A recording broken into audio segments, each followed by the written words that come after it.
Ya comenzó La Voz de la Justicia con Rogelio Palacios. Buenas noches, bienvenidos a su programa La Voz de la Justicia con su amigo Rogelio Palacios Roger.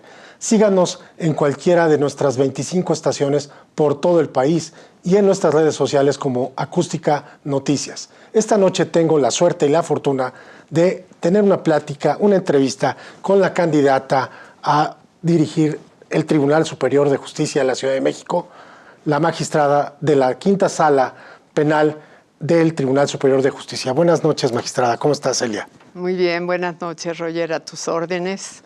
Celia Marín Sasaki, si me lo permites, ¿te puedo hablar de tú? Claro que sí, Gracias. claro que sí. Celia, pues se viene, antes de entrar al tema que nos trae hoy, porque estamos a horas de que se defina quién va a ocupar el cargo de presidente o presidenta del Tribunal Superior de Justicia de la Ciudad de México, platícanos un poco de ti, de tu infancia, tu familia, tu formación. Bueno, mira, yo provengo de una familia en donde, pues es una familia feminista. Solamente somos mujeres, soy yo la mayor y mis 3 hermanas. Y bueno, pues mis papás siempre tuvieron la idea de que nosotros estudiáramos, nos preparáramos para que no dependiéramos de nadie y que tampoco pues sufriéramos violencias y carencias y todo este cuadro que se daba en aquella época, hace muchos años, ¿no? Pero bueno, pues eso nos impulsó a nosotras, a mis hermanas y a mí, a estudiar, a buscar nuestras vocaciones. Mis hermanas, tengo una hermana que es abogada y tengo otra hermana que es contadora. Mi otra hermana no estudió, solamente estudió hasta la secundaria y después se casó. Pero, bueno, pues siempre fuimos educadas bajo ese principio de respeto. Mis padres eran absolutamente respetuosos entre ellos, nunca vimos ningún acto de violencia, ni mucho menos malos tratos, jamás. Todo ello te va formando, porque pues la infancia es una parte muy importante de la vida de las personas. Y así fue como, bueno, pues estudié la secundaria, la preparatoria, estuve en la prepa 6. La prepa 6, pues yo soy egresada de la Universidad Nacional Autónoma de México. Ingresé a la prepa 6, terminé la prepa 6, tuve pase automático a la Facultad de Derecho, donde ahí pues estudié mi licenciatura, me recibí y luego estudié mi especialidad y a veces también imparto cátedra. No siempre, cuando puedo, cuando se da la oportunidad, pues también lo hago. En esta parte, Celia, ¿por qué estudiaste Derecho? ¿Por qué esta carrera?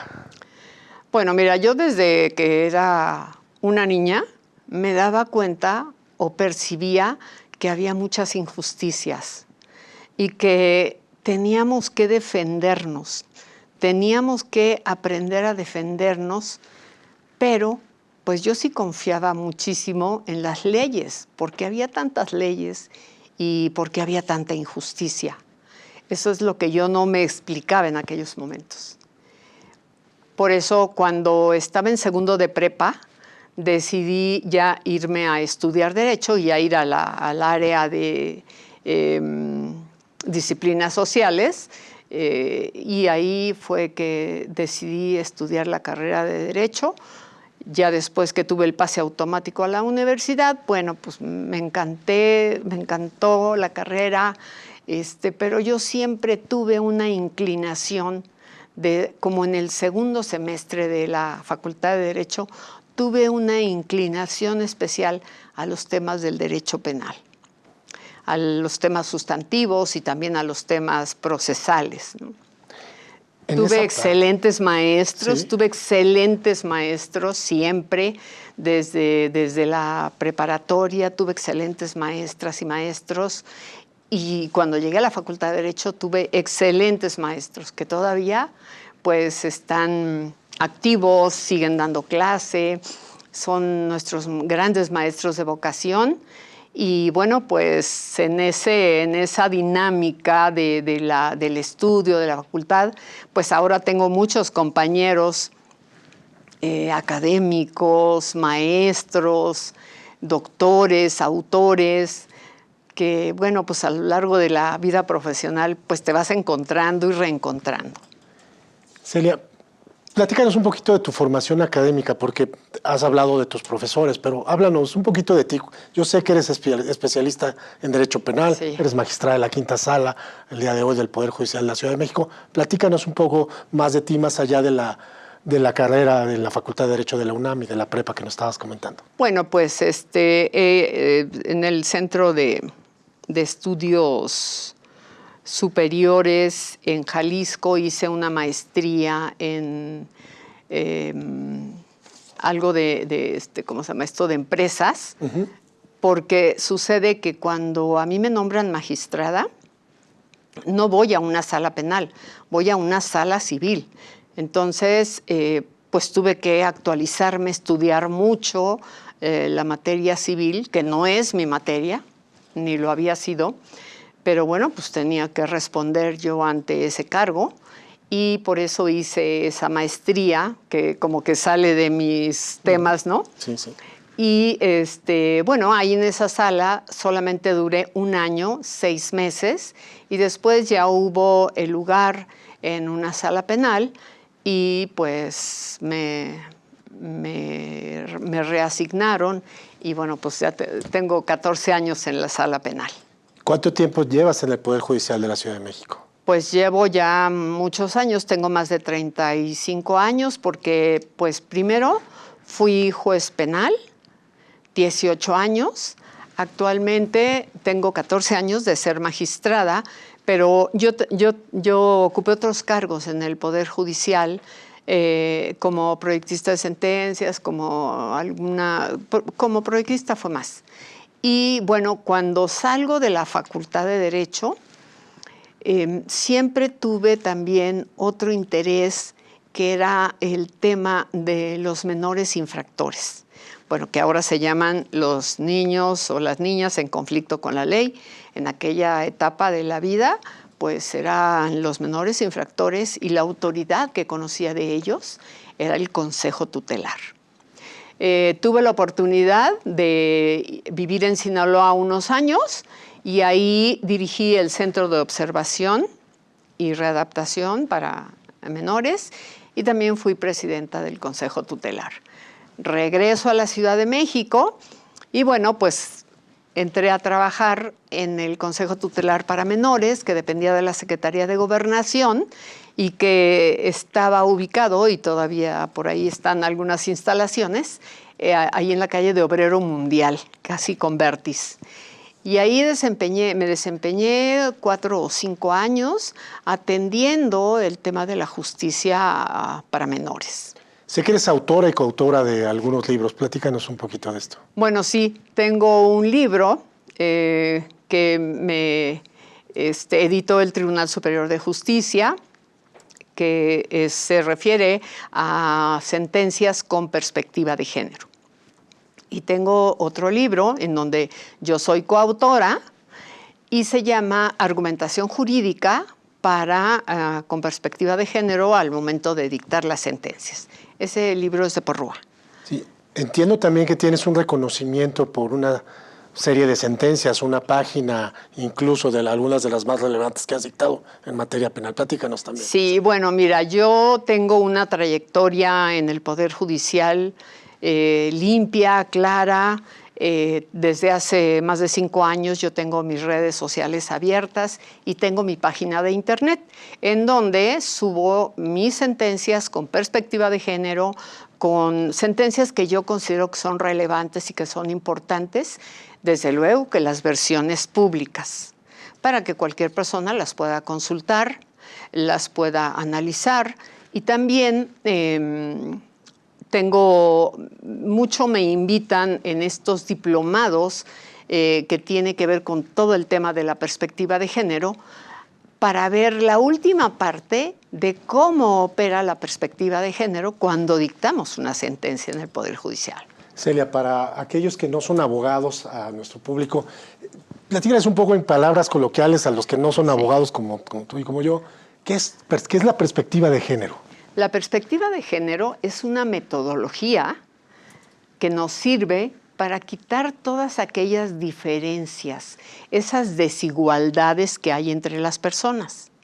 Quitando esas desigualdades, a través de esa metodología, partes de planos de igualdad. Las dos partes están en el mismo plano de igualdad y bajo ese plano de igualdad resolver conforme a derecho corresponda. Es una metodología, la perspectiva de género, ¿no? Trata de eliminar las desigualdades, trata de eliminar cuando la norma no es neutral, sino que está cargada hacia un lado, genera discriminación. Te voy a poner un ejemplo que siempre lo uso. Exacto, ahí va. Mira, en el 2018, la Suprema Corte de Justicia de la Nación entró a estudiar la ley del Seguro Social en el capítulo relacionado con el derecho de las guarderías. Y decía, todas las mujeres tienen derecho al servicio de guarderías. Los hombres, solamente los que eran viudos, divorciados o que tenían la guardia y custodia de sus hijos e hijas. Cuando la Corte entra a estudiar esta norma no era igual, rompía con el principio de igualdad y generaba una discriminación primaria y secundaria, porque resulta que todas las mujeres sí podían tener derecho a guarderías y los hombres no. Entonces, cuando la Suprema Corte empieza a estudiar esta norma jurídica, se percata que no había neutralidad y que estaba generando discriminación. Y aquí los discriminados, fíjate todo lo importante que era analizarla con esa perspectiva de género, eran los hombres. Porque derecho a las guarderías tenían todas las mujeres. Y solamente los hombres en 3 hipótesis muy marcadas. Entonces, esa norma generaba una discriminación primaria y secundaria, porque no nomás quedaba a nivel de los hombres, trascendía a sus hijas e hijos, que no tenían derecho a permanecer en una estancia infantil como lo podían hacer las hijas e hijos de las mujeres, ¿no?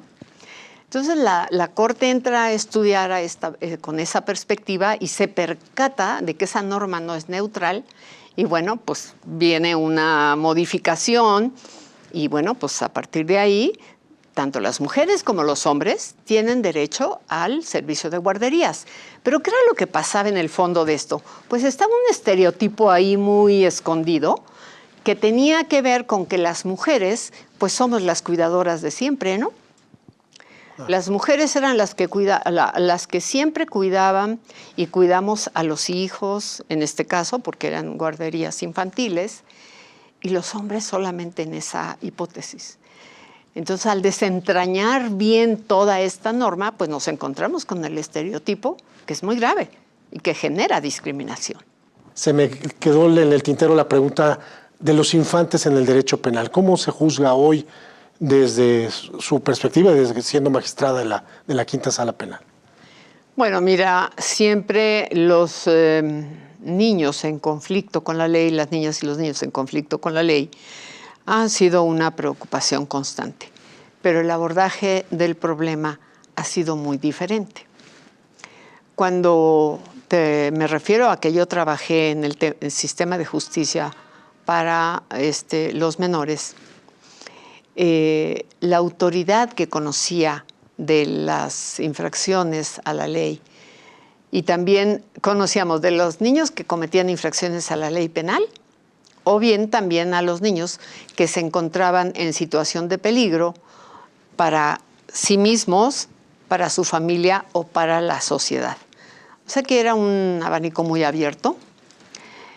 Con las reformas que ha habido, pues ya únicamente se concretó a menores que infringen la ley penal. Pero en aquella época, la que a mí me tocó vivir, cuando era el Consejo Tutelar para Menores, desde luego que siempre tiene que haber un régimen especial, porque los menores todavía no se han desarrollado, todavía no tienen la madurez mental, física, para responder como sujetos de derecho penal. Por eso hay un régimen especial, con lo cual yo siempre he estado de acuerdo. Nada más, en aquella época existía el Consejo Tutelar para Menores. ¿Y cuál era la sala? La integraban 2 salas. ¿Y cómo se integraban esas salas? Pues por un maestro especialista, por un médico y por un abogado. Era una resolución colegiada. Pero para llegar a esa resolución y ver el asunto de cada niño o niña, se pedían 4 estudios básicos. Un estudio psicológico, un estudio médico, un estudio pedagógico y un estudio de trabajo social. Y esos 4 estudios te daban toda una visión de qué era lo que estaba pasando. ¿Por qué la niña, el niño estaban pues ya infringiendo la ley penal? Y bueno, pues la conclusión era que aquellos que tenían familia, tenían problemas en la familia, y se estaban generando, y eso generaba esa problemática de los menores y de las menores. Y también, pues, la mayoría que no tenía familia, pues no tenía la pertenencia a ese grupo. Las personas necesitamos tener pertenencia a un grupo. Y esa pertenencia, si no la da la familia, entonces hay otros grupos en la sociedad que se la pueden dar, como son las pandillas. En aquella época así lo analizábamos. Era muy importante porque fíjate que un día llegó un señor como de unos 30 años a mi oficina y me dijo, es que me acaban de correr de la Secretaría de Gobernación. Y yo dije, ¿por qué? Pero yo tengo ¿qué tenemos que ver? Dice, es que en mis antecedentes resulta que yo aparezco como menor infractor de hace muchos años. Y aquí en este Consejo Tutelar de hace años, aquí pues me dieron el tratamiento como un menor infractor, como responsable pues, de un homicidio. Pero yo salí porque después se aclaró que yo no era el homicida, pero está el antecedente y por ese motivo me corrieron. Entonces quería él pues, rescatar su prestigio, que no tuviera este antecedente. Bueno, tuvimos que pedir el expediente al Archivo General de la Nación. Y entonces yo lo empecé a estudiar, obviamente que yo lo veía con ojos de jurista, ¿no? No lo veía con ojos de otra cosa, y me encuentro con que de momento sí lo habían hecho pues responsable de aquella muerte y lo mandan al centro al centro de tratamiento de varones que estaba en Tlalpan y creo que ahí sigue. Pasa como año y medio y la trabajadora social que le daba seguimiento a su caso le interesó tanto, que se metió en la investigación, y ella es la que concluye con un dictamen que este joven no había cometido ese homicidio, que ese homicidio lo había cometido otra persona. Pero que como ella le daba seguimiento y le sonaba el tipo de asunto, pues le da seguimiento y se percata y lo pone en el expediente del menor. Cada que revisaban 3 meses su medida, lo pone en el expediente y ella dice, de la investigación que yo he hecho, concluyo que él no cometió este hecho, que lo cometió tal persona y está todo un proceso y todos los datos que te llevaban a esa conclusión. Pero el joven ya había pasado más de año y medio internado allá en el Centro de Tratamiento para Varones. Claro que lo que yo hice fue darle una copia certificada de todo el expediente y que él lo tuviera para que él, pues si suscitaban situaciones de estas, pudiera él defenderse y pudiera aclararse que él no había cometido semejante conducta. Qué interesante, magistrada. Déjeme, Celia, perdóname, un poco al día de hoy. Estamos a horas de que se defina quién va a ocupar el cargo de presidente o presidente del Tribunal Superior de Justicia. Antes de entrar a ese tema, ¿cómo está hoy el Poder Judicial de la Ciudad de México desde tu opinión? Mira, desde un punto de vista muy personal, yo creo que el Poder Judicial de la Ciudad de México no está bien.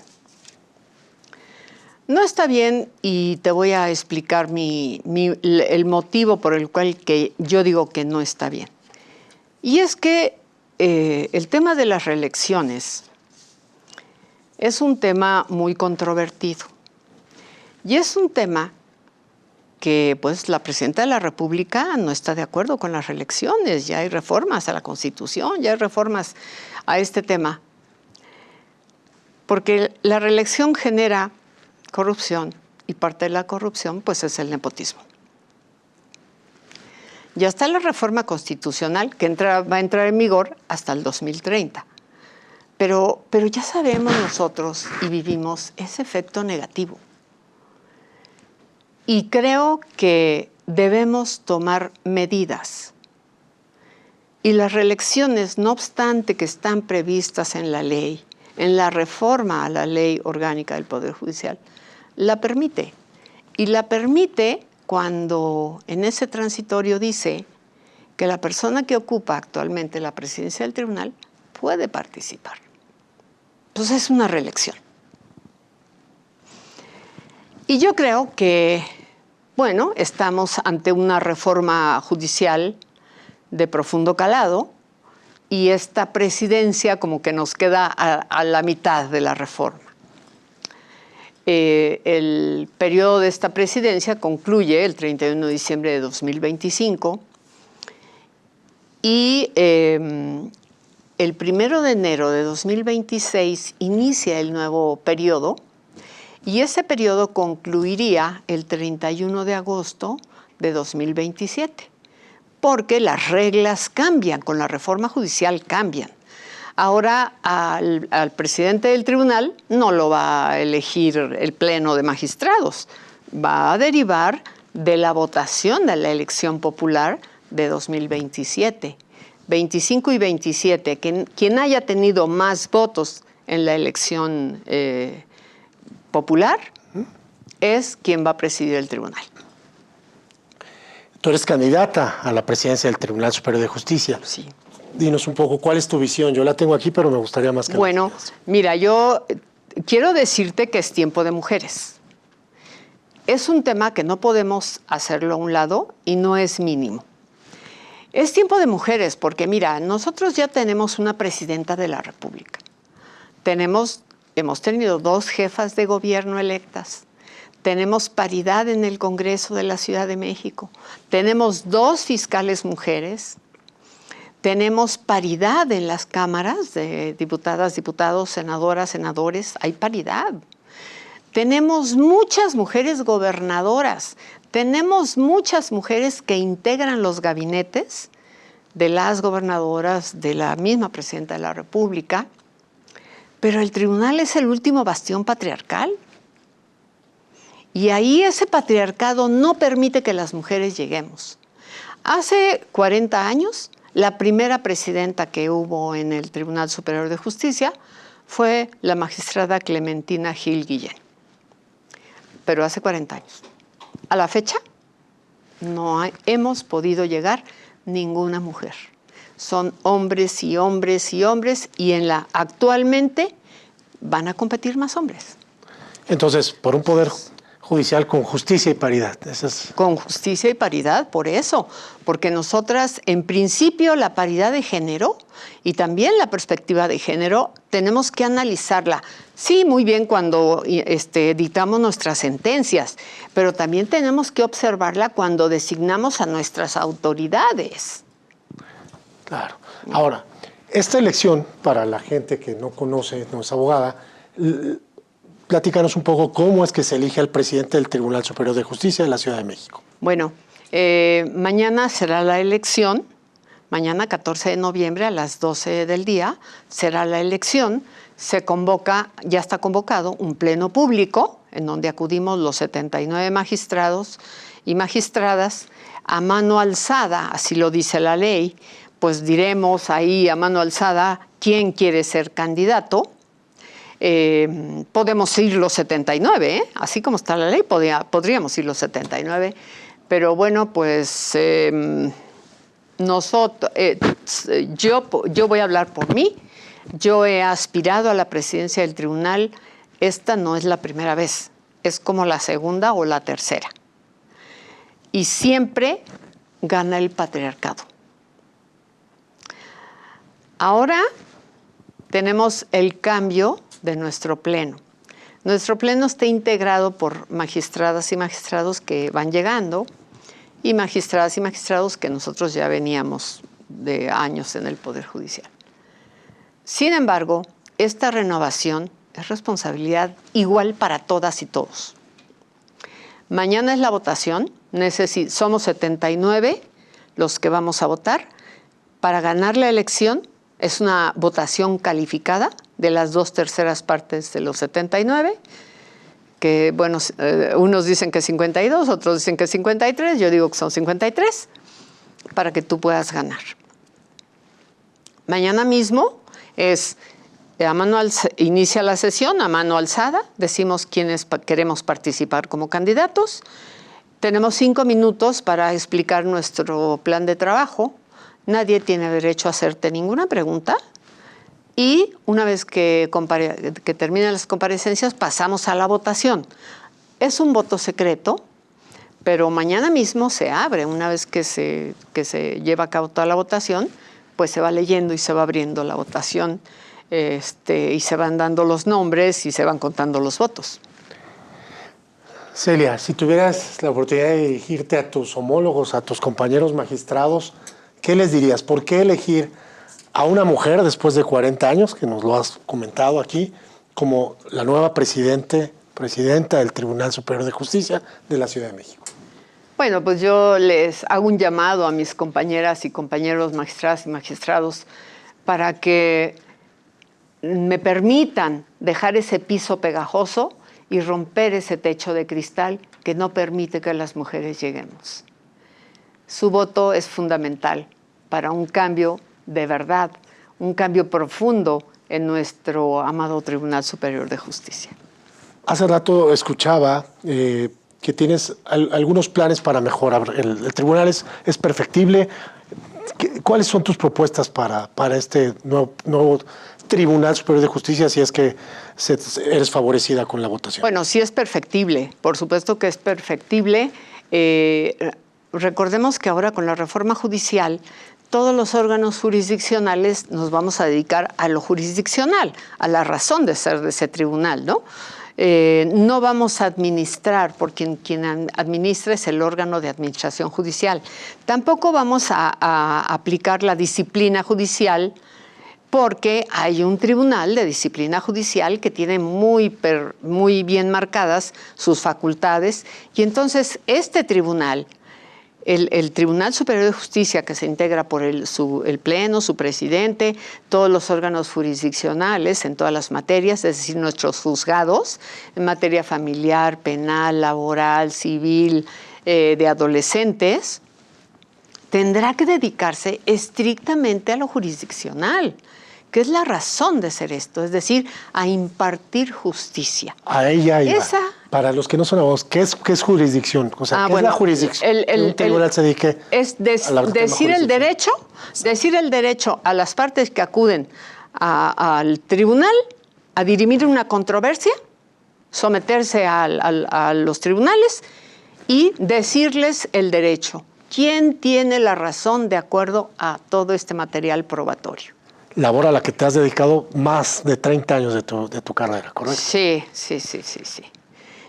Yo fui, 18 años, fui juez penal y ahora tengo 14 años de desempeñarme como magistrada en materia penal también. Si pudieras, en pocas palabras, definirte, ¿cómo sería tu presidencia en el tribunal? Mi presidencia sería con base en una justicia social, cercana a las personas, con un lenguaje sencillo y accesible. Sería una presidencia de puertas abiertas, un trato respetuoso con mis pares, con todas las personas que ejercemos, la jurisdicción, que somos juzgadoras, y además una relación de mucho respeto, pero de coordinación con otros entes de de la ciudad, como serían las fiscalías, la Secretaría de Seguridad Pública, el DIF, con todas las instituciones que al final del día tenemos que ver. Daría mucha prioridad al tema de la orfandad por el tema del feminicidio. Le daría una gran importancia y le daría un buen seguimiento. También una de las cosas muy graves que estamos viviendo es el rezago judicial que deriva de un paro laboral que tuvimos ahora en junio, que duró más de 30 días. Tenemos que abatir ese rezago. No estoy de acuerdo con la extinción de juzgados. Si se pueden crear más juzgados, se deben crear. Si se puede crear más, por ejemplo, salas familiares solamente tenemos 5. Y hay muchísimo trabajo. Yo creo que debería haber más salas familiares también. Para la gente, ¿cómo le impacta al ciudadano este tema de que se han extinguido juzgados? Pues impacta en que el rezago, pues no te resuelven el tema que tú fuiste a plantear, una pensión alimenticia, una guardia y custodia en materia familiar, que son temas tan delicados y que son actuales y que hay que resolverlos pronto, no cuando los niños tengan 18 años, ¿no? Sí. Y en materia penal, pues tienes a una persona privada de la libertad que pues no te alcanza el tiempo para estudiar su asunto y que esa persona puede tener acceso a una modificación de medida cautelar o bien tiene la posibilidad de su libertad, de que lo absuelvan, ¿no? Pero mientras que estemos viviendo ese gran rezago, pues esa justicia se va retrasando. Y acuérdate que la justicia, si no es pronta y es expedita, no es justicia. Claro. Entonces la vida sigue, pero la justicia no llega, ¿correcto? Exactamente. Celia, dime algo que no te haya yo preguntado, pero que quisieras que quien nos ve y nos escucha supiera. Bueno, pues yo quisiera pedirles que pase lo que pase, sigan confiando en nuestro tribunal, exijan justicia porque es un derecho humano. Si las personas justiciables sienten que no se hace justicia, pues entonces tenemos muchas instituciones que se encargan de supervisar esto. Por ejemplo, la Comisión de Derechos Humanos de la Ciudad de México. Tenemos muchas instituciones que pueden verificar esta situación. Celia Marín Sasaki, candidata a presidenta del Tribunal Superior de Justicia de la Ciudad de México. Te agradezco mucho tu participación en este programa. Muchas gracias. Y a todos nuestros radioescuchas y gente que nos sigue por todas nuestras redes, buenas noches. Se despide su amigo Roger en su programa La Voz de la Justicia.